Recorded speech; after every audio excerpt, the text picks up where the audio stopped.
가장 작은 조직 하나 관리해 본 경험이 없어요. 조국은. 민정수석실조차 제대로 관리되지 않았어요. 박형철 그 밑에 있는 반부패 비서관에게 당했어요. 반부패 비서관에게 당했다는 말은 무슨 말인지 이해를 못할 겁니다. 이 댓글 쓰신 분은. 반부패 비서관은 검사 출신 비서관인데 윤석열의 신복이었어요. 그러니까 트로이 목마처럼 윤석열이 거기다가 집어넣은 거예요. 청와대에. 조국이 그 민정수석실에 있는 조국이 검사 생활을 한 적이 없잖아요. 그러니까 검찰을 잘 몰라. 그러니까 검사 출신 박형철 비서관하고 상의했다고. 검찰 업무와 관련돼서. 그런데 이놈은 누구의 신복이랐다고? 윤석열이 신복이었어. 그래 윤석열 편에 들어서 조국을 싹 요리한 거라고 전부. 이인걸도 똑같아. 이인걸도 검사 출신이거든. 그 밑에 있는 행정관 이인걸 이놈도 똑같이 민정수석실에서 암약한 놈이라고. 민정수석실 하나 그 조그만 조직 하나 제대로 관리를 못한 놈이 누구야? 조국이란 놈이야. 그래 이렇게 됐다니까 나라가.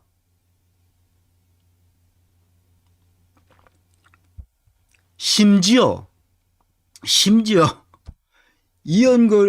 이인걸이 누구냐?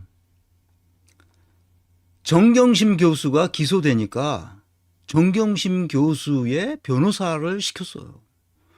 정경심 교수의 변호인으로 선임한 사람이 누구겠어?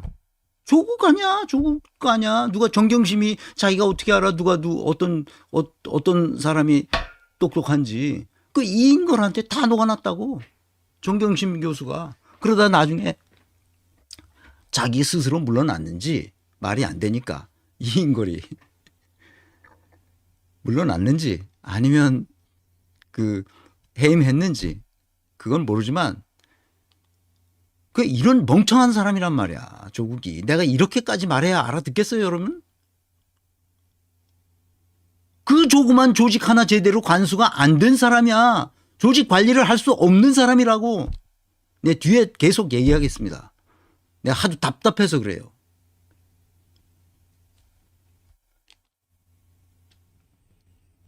조국이 당한 것은 인간적으로 참 안타깝죠. 측은지심이 생기죠. 민주당보다 더 빨리, 민주당보다 더 앞서 나가 싸우겠다고 말했습니다. 조국이 이렇게 말했잖아요, 금방. 왜 그러면 민주당은 더 빨리, 더 앞서 나가 싸우지 않았을까요? 왜 그랬을까요? 항상 왜를 질문해야 돼요. 인과관계가 어디에 있는지를 질문하란 말이에요. 문재인 때문이야, 문재인! 친문 세력이 민주당을 장악하고 있었기 때문에 이재명은 하고 싶어도 할 수가 없었어요.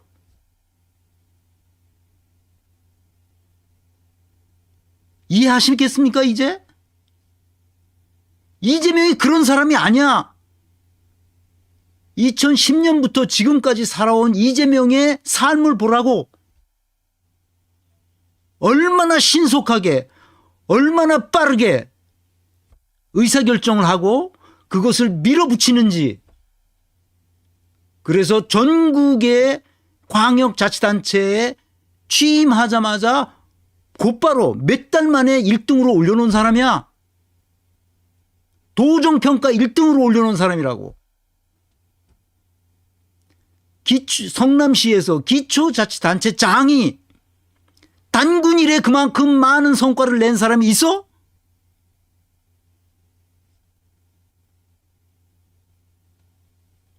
나는 과거를 조사하는 사람이야, 과거.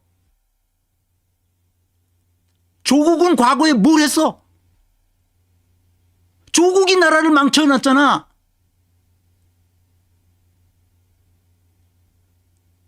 민주당보다 더 빨리 한다고? 민주당보다 더 앞서 나가겠다고? 이게 말이 되는 소리야? 국가를 망쳐놓고 내가 왜 망쳤는지를 뒤에서 다 여러분들한테 보여줄 거예요. 자기가 지금까지 해온 모습과 행동을 보라. 윤석열 정부의 울분과 분노를 여러분이 안고 있는 이것을 자기가 대신하겠다. 이런 개소리가 어디 있습니까?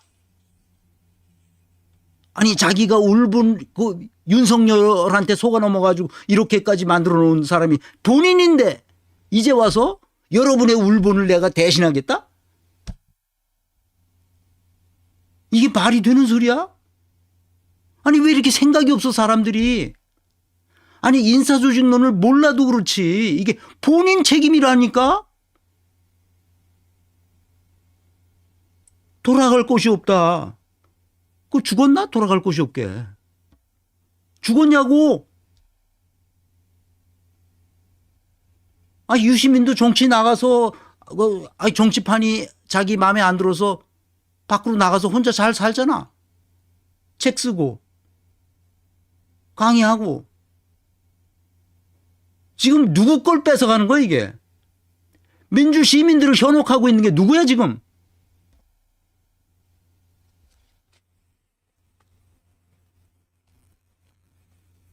조국이 민주 시민들을 현혹하고 있는 거예요. 내가 그래서 신당 만든다 그럴 때부터 이거는 가만두면 안 되겠다. 조국이 자기가 한 일이 있는데 지금까지. 근데 이제 와서 딴소리를 하는 거 아니야 지금. 내가 그래서 국민 여러분에게 말하고 싶은 게 속지 마십시오. 수많은 고민 끝에 결심했다고? 지난 과거 만들어 놓은 게 뭔데? 공익을 위해서 한 게 뭔데? 조국이. 있으면 가져와 봐. 조국이 지난 몇 년간 국가를 위해서 공익을 위해서 한 게 있으면 하나라도 가져와 봐. 국가를 망친 거 말고 조금이라도 한 게 있으면 가져와 보라고. 논문을 잘 썼어. 그건 자기 교수로서의 학자로서의 명예를 얻기 위해서 논문을 쓴 거지 그게.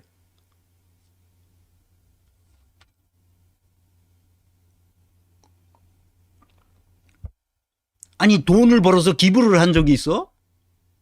위대한 사업가처럼 사업을 해가지고 공익을 위해서 기부하고 재단을 만들고 그런 적이 있나? 없잖아.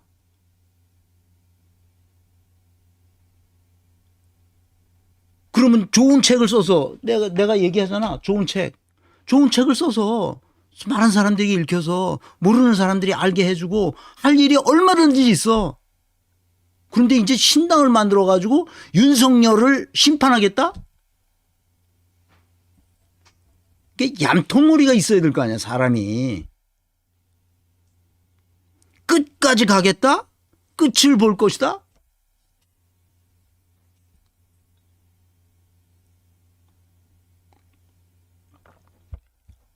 이러면 안 되는 겁니다. 이러면 양심이 있어야지. 조국은 면접관 앞에서 시험을 잘 보는 사람입니다. 면접관이 누굽니까? 민주시민들이죠. 디서빌리티 쫙 만들어. 그렇게 한 적이 한 번도 없어. 그런데 그렇게 하겠다고 지금 계속 면접관들한테 잘 보이기 위해서 계속 이러고 있는 겁니다. 뭐 한다. 한 번도 이전엔 한 적이 없습니다. 이낙연하고 똑같아요. 이낙연 한 번도 복지를 위해서 해본 적이 없는 사람입니다. 그런데 대선 캠페인으로 딱 들고 나온 게 나를 지켜주는 나라, 내 삶을 지켜주는 나라. 첫 번째가 신복지 체제. 그래서 내가 따져봤어.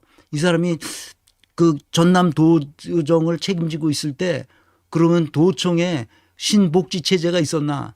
복지를 하려고 했었나? 내가 찾아봤다니까. 복지를 한 게 아니라 자기 식구들 복지했어. 자기 식구들. 자기 마누라 그림, 그 미술 교사였대. 자기 마누라 그림 산하기관에 팔아먹고 그랬어. 그게 나중에 다 들통났잖아. 근데 신복지? 이제 대선 캠페인 신복지래. 돌아버리겠는 거지 이게. 완전 쌩 거짓말을 하는 거야. 이 지금 조국이 떠드는 모든 말은 거짓말이에요. 왜? 한 번도 그렇게 한 적이 없어 자기 생애에서. 근데 이제 하겠다는 거 아니야? 그걸 속는 사람이 그러니까 난 참 너무 답답한 거야. 나는 인사조직론을 공부하지 않았어도 그거는 알 것 같아. 아니 해본 적이 없는데 이제 자기 그렇게 하겠다는 거 아니야. 나이 60이 넘었어 조국도. 아니 60평생 내내 해본 적이 없는 걸 지금부터 그렇게 하겠다니까 내가 아니 저 사람이 돌지 않았나?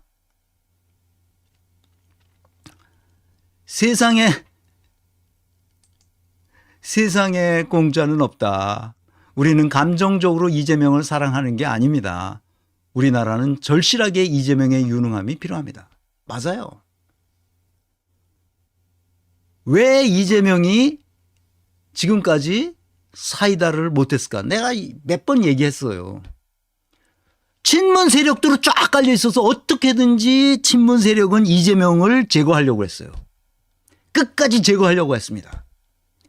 이번 총선 때문에 임혁백 그 교수, 내가 존경하는 분이라고 했잖아요. 임혁백 교수와 그 안규백 의원이, 안규백은 전략공천이고 임혁백 교수가 지역구 전체 다 책임지고 공천했잖아. 친문 세력들, 그러니까 본의 아니게 윤석열 정부를 탄생하는데 관여돼 있던 사람들은 책임지는 자세를 가져라. 이렇게 부드럽게 얘기했지만 친문 세력들 그 나쁜 놈들을 다 공천해서 배제했어요. 이제 조금 아주 조금 이재명이 힘을 낼 수 있게 됐어요. 깽짜 같은 놈들, 이 빠가사리 같은 놈, 말만 떠들고 아무것도 하지 않는 이 친문 세력들, 이 사람들을 조금 이제 핵심 멤버들을 조금 제거한 겁니다. 아직도 남아 있어요. 여러분은 잘 모를 겁니다. 내가 정치판을 들여다보는 순간 내가 정치평론은 안 할 뿐만 아니라 할 줄도 모르고 관심도 없어요. 그냥 인사조직, 조직인지력이라는 게 있어. 조직에 딱 들어가면 어디가 핵심인지 어디가 포인트인지를 보는 힘, 보는 능력, 그게 Organizational Awareness라는 거예요. Self Awareness는 자기 인식이잖아요. 조직 인식 능력이 있어야 돼요. 조직이 어떻게 해서 돌아가나 이게. 지금까지 민주당은 친문 세력에 의해서 좌지우지 됐어요. 그런데 굴러온 돌이 하나, 이재명이라는 굴러온 돌이 하나 딱 들어왔는데 자기네하고 완전히 이질적인 사람이잖아. 딴 놈들은 지금까지 다 놀고 먹던 놈들이야. 그런데 이재명은 일을 하려고 자꾸 그러는 거야. 그 못하게 해야 될 거 아니야, 이재명을. 그러니까 내쫓으려고 그런 거야. 변영자 선생님, 돌아갈 곳이 없다. 부자 조국이 가난한 우리들의 측은지심을 울거 먹으려는 수작질이다. 제가 이 변영자 선생님하고 똑같은 생각을 하고 있는 겁니다. 내가 인사조직을 공부하지 않았어도 정상적인 양심과 평균적인 지식을 가지고 있으면 그걸 알 수 있는 거예요. 특별히 인사조직론을 했기 때문에 내가 말하는 게 아닙니다. 이거는.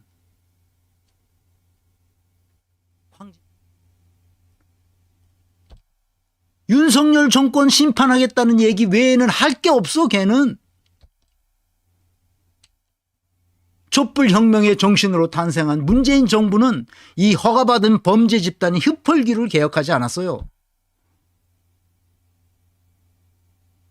이 책임은 모두 문재인과 조국이지 윤석열이 아니라는 점입니다. 윤석열이 책임을 물어야 되지만 그 전에 윤석열을 탄생시킨 문재인과 조국이 책임져야 된다는 거예요. 자기가 책임 결자 해지를 한다고? 결자 해지한다는 게 무슨 소리야? 아니 여기 조그만 쥐젖을 하나 띄는데 의사가 쥐젖을 띈 게 아니라 여기를 다 파먹어서 내 팔을 망가뜨렸다니까? 그래놓고 나가서 결자 해지 내가 다시 고쳐주겠다. 이렇게 나서는 거야. 내 팔이 아예 떨어질지도 몰라. 그런 의사가 나와서 또 치료한다면. 개혁이라는 것은 조직을 수술하는 거예요. 개혁은 조직을 수술하는 거예요. 근데 그 조직을 수술하는 놈이 엉터리를 수술해서 그게 더 큰 문제가 생기도록 만들었단 말이야. 그 의사에게 우리가 다시 자기가 다시 수술했다. 결자 해지로 다시 수술하겠다는 거야. 말이 돼? 훈련받지 않은 의사란 말이야. 훈련받지 않은. 훈련되지도 않은 놈이 와서 자기가 수술하겠다고 그런 거 아니야. 그래서 맡겼잖아. 맡겼더니 그 개판을 쳐놓은 거 아니야. 개판 쳤는데 자기가 당했어. 그러니까 내가 이제 다시 하면 잘할 수 있다. 아유, 그 의사를 어떻게 믿어? 뭔가 수술을 하려면 그동안 훈련되어 온 과정이 공개적으로 다 있어야 되는 거예요. 아무나 수술할 수 있는 게 아닙니다. 조직이 그렇게 간단하지 않아요. 아무리 작은 조직이라도. 들어보시겠습니다. 자, 그런데 이제 우리가 여기서 좀 확인해 봐야 될 게 조국 장관하고 네. 전 장관하고 노영민 전 비서실장하고 네. 윤석열 검찰총장 임명 당시의 상황을 조금 서로 다르게 이야기한 대목이 있습니다. 이제 조국 네. 전 장관은 민정수석 당시에 인사 검증 과정을 거쳐서 뭔가 윤 총장 임명을 반대하는 입장을 했다. 예. 이런 거고 노영민 전 비서실장은 민정 쪽에서 그런 반대 의견이 없었다라고 얘기를 하는 거거든요. 예. 공직기강 비서관으로서 이제 두 분의 의견이 지금 엇갈리는 상황인데 어떻게? 그래서 저는 그 부분에 대해서 노 실장님하고 이 네. 검찰총장 임명 문제에 대해서 직접 얘기해 본 적이 없어서 네, 네. 정확히 어떤 사실관계나 어떤 입장에서 그 말씀하시는지는 저는 알고 있는 바가 없고요. 네. 하여튼 제가 알기로는 네. 왜냐하면 이 인사 추천이 이루어진 후에 검증을 해서 그 결과 보고를 하는 유일한 사람은 공직기관 비서관이기 때문에 아, 제가 이 사람은 부적격이다라고 여러 차례 보고서를 올렸기 때문에 네. 그게 민정이 그렇게 얘기한 적이 없다라고 말씀하시는 거는 그 기록상이나 절차상으로는 안 맞는 말씀인 것 같고 혹시 뭐 막 적극적으로 절대 안 된다라고 네. 뭐 일치 단결해서 반대하더라 뭐 그렇지는 않았다라는 취지의 말씀이라면 그건 맞는 말씀이실 수 있는데 네. 민정에서 특별히 자, 여기가 아주 중요한 대목입니다. 노영민은 민정에서 반대하지 않았다는 거예요. 그런데 최강욱은 엄청나게 반대를 한 거죠. 80페이지 써 시뻘건 보고서를 통해서 이 사람은 절대 안 된다라고 했던 거예요. 그런데 아니 공직기강 비서관은 최강욱인데 여기서는 안 된다고 그랬는데 민정수석에 올라가면 누그러지는 거죠. 그래서 노영민이 비서실장으로서 보니까 민정수석은 반대하지 않는 거야. 무슨 말인지 이해하시겠어요, 이제? 노영민은 민정수석실에서는 반대하지 않았다고 증언하고 있다고. 그래서 자기는 그거를 대통령한테 그대로 갖다 준 거지. 비서실장이 모든 이 목을 쥐고 있거든.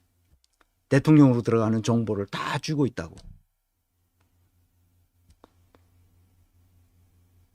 누가 최강욱 의견과 반대 의견을 냈겠습니까? 뻔한 거죠.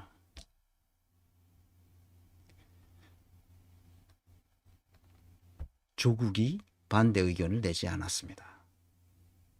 그러니까 노영민이 아니 민정수석실에서는 반대하지 않았는데 그러는 겁니다. 그런데 노영민은 무슨 생각을 하고 있었느냐? 최강욱이 반대하는 것도 알고 있었을 거고 다 알고 있었을 거예요. 그런데 문제는 문재인이죠. 문재인이 무슨 생각을 하고 있었냐? 문재인도 조국과 비슷한 생각을 하고 있었어요. 왜? 조국을 후계자로 생각하고 있었거든. 그 눈빛을 보나 청와대 사람들은 다 알고 있었다고 그래요. 조국이 있어빌리티 있고 신원서판도 좋고 경력도 좋고 한국의 케네디가 될 수도 있고 뭐 그런 얘기를 한 거죠. 그리고 얼마나 들떠 있었겠어. 그래서 이거 더 긴데 여기까지만 들어도 어떤 사건이 어디서 어떻게 벌어졌는지 알 수 있는 거죠. 노영민이 그래서 사실을 말한 거예요. 노영민 말에 의하면 민정수석실은 반대하지 않았다고 하는 말이 의미가 있어요. 왜냐?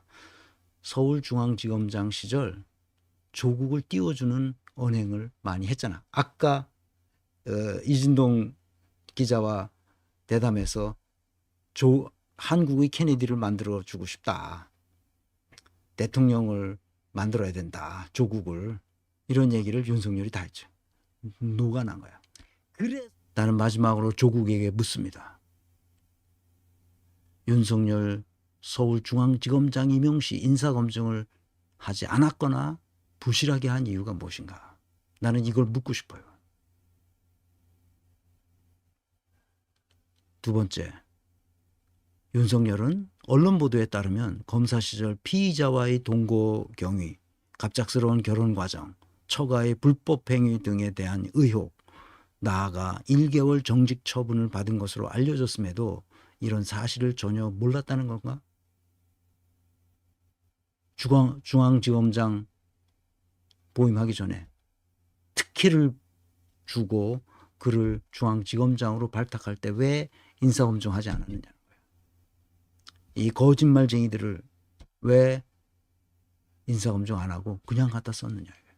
아, 그때는 뭐 많은 국민들이 정의로운 검사라고 알고 있었고 어쩌고 저쩌고 했는데 그건 말이 안 되는 소리예요. 인사검증은 국민이 알고 있는 표피적인 관점에서 나타난 그 여론이라는 것은 순간적으로 나타났다가 사라지고 결국 나중에는 사람들이 아, 그때는 우리가 잘못 알고 있었구나 이렇게 생각하게 돼요. 그래서 권력을 가진 자는 자기 직무에 충실해야 되는 거예요. 여론이 어떻게 됐느냐에 상관없이. 그래서 공직이라는 게 그렇게 중요한 거예요. 근데 안 했어요. 검찰총장 인사청문회에서 거짓말을 왜 눈 감아 주었는지. 국민적 여론이 높았기 때문이라면 다른 공직자들은 왜 여론조사도 없이 임용했는지. 전해철 같은 경우 뭐야? 전해철이 뭘 했다고 걔는 임용했어요. 여론조사로 해야지. 전해철이 무슨 행자부 장관을 할 능력이 있어. 최재형은 어때? 최재형도 그 18년 1월인가 감사원장에 들어갔잖아. 뭐해? 가족이 모여서 4절까지 애국가 부른다며. 아, 이런 미치광이 같은 사람을 인사검증 제대로 왜 안 했냔 말이야. 문재인 정부에서 임용한 사람들 보면 한결같이 아주 B급, C급들만 골라다 앉히는 거예요. 인사검증을 제대로 할 능력이 안 돼, 조국이. 그때는 최강욱이 인사검증을 하지 않았어요. 누가 검증했느냐? 김종호라는 사람이었어요. 김종호. 감사원 출신 김종호. 그때 공직기강 비서관이라고. 기강이 없어요. 기강이. 자기가 맡은 민정수석실조차 기강 없이 행동해놓고 이제 와서 뭘 어떻게 다시 수술하겠다고? 나는 싫습니다. 설사 직무 개념이 없더라도 검찰총장 임용 후에 여러 가지 의견이 있으니 그러면 어떻게 성과계약서를 쓰자. 그래서 대통령과 윤석열 사이에 개별적 계약서를 쓰고 그것을 다 명시화해서 많은 사람들이 알도록 주지화했어야 되지. 그걸 왜 하지 않았냔 말이에요. 리스크 관리 차원에서 반드시 그렇게 해야 되잖아. 우리가 뭘 할 때라 다 계약서 쓰잖아. 근데 왜 여긴 계약서를 안 써? 그 계약서를 써야 그 직무 범위 내에서 이탈하지 못하도록 제한할 수 있잖아. 근데 왜 그걸 그대로 방치했냔 말이야. 그 위험이 있다는 걸 알면서도 최강욱이 그 절대 안 된다고 이 사람이 이런 사람이라서 안 된다라고 얘기했는데도 그 사람이 임명하려면 할 수 있지. 그러면 성과 계약서를 써야지. 법에서 어떻게 됐든 상관없이 성과 계약서를 써야지. 인기 있던 윤석열을 이용한 자신의 출세를 생각하지 않을 수 없었을 것입니다. 결국은 뜻대로 되지 않았죠. 배신을 당한 후 그에 대한 복수의 기회를 노렸을 겁니다. 그래서 지금 때가 온 거죠. 그래서